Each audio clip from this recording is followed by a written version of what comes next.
രാജ്യത്ത് E85 വിൽപ്പന ആരംഭിച്ചിരിക്കുകയാണ്. E20 ഇന്ധനം ഇതിനകം തന്നെ വിപണിയിലുണ്ട്. ഇറക്കുമതി ചെയ്യുന്ന അസംസ്കൃത എണ്ണയെ ആശ്രയിക്കുന്നത് കുറയ്ക്കുക എന്നതാണ് സർക്കാരിന്റെ പ്രധാനപ്പെട്ട ലക്ഷ്യം.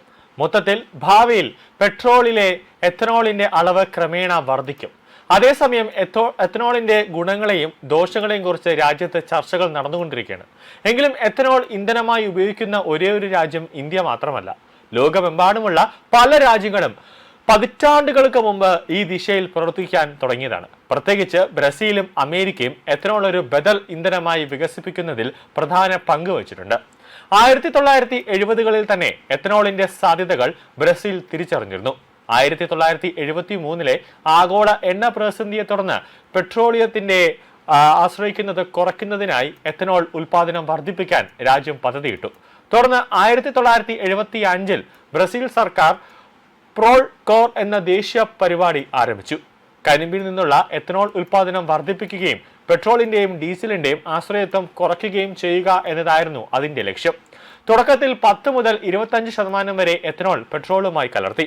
1970-കളിലും 1980-കളിലും എത്തനോൾ മാത്രം ഉപയോഗിച്ച് ഓടുന്ന വാഹനങ്ങളും ബ്രസീൽ വികസിപ്പിച്ചെടുത്തു. സർക്കാർ പിന്തുണയും സബ്സിഡിയും കാരണം ഈ വാഹനങ്ങൾ വ്യാപകമായി സ്വീകരിക്കപ്പെട്ടു. എങ്കിലും പിന്നീട് എണ്ണവില കുറയുകയും എത്തനോൾ ക്ഷാമം കാരണം അവയുടെ ജനപ്രീതി കുറയുകയും ചെയ്തു. 2005 പുനരുപയോഗ ഇന്ധന മാനദണ്ഡം നടപ്പിലാക്കിയപ്പോഴാണ് US എത്തനോൾ പ്രോഗ്രാമിന് ഏറ്റവും വലിയ പ്രോത്സാഹനം ലഭിച്ചത്.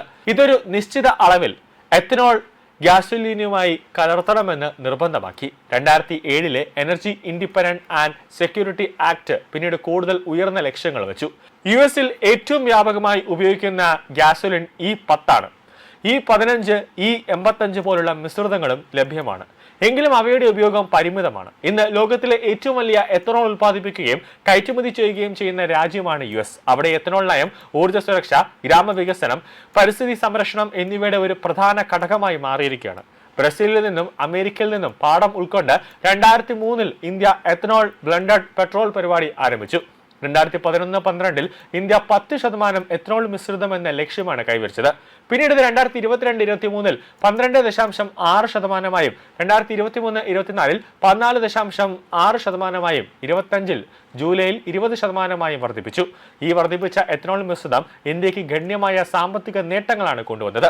2014-15 മുതൽ 2025 വരെ പെട്രോളിന് പകരം എത്തനോൾ ഉപയോഗിച്ച് വിതരണം ചെയ്യുന്നതിലൂടെ രാജ്യം ഏകദേശം 1.40 ലക്ഷം കോടി വിദേശ നാണയം ലഭിച്ചതായി സർക്കാർ പറയുകയാണ്. 2030 പെട്രോളിൽ 30% എത്തനോൾ മിശ്രിതം കൈവരിക്കുക എന്നതാണ് ഇന്ത്യയുടെ അടുത്ത പ്രധാന ലക്ഷ്യം. ഇത് എണ്ണ ഇറക്കുമതി കൂടുതൽ കുറയ്ക്കുകയും കർഷകരുടെ വരുമാനം വർദ്ധിപ്പിക്കുകയും പരിസ്ഥിതി ഗുണം ചെയ്യുകയും ചെയ്തു എന്നതാണ് ഏറ്റവും പ്രധാനം.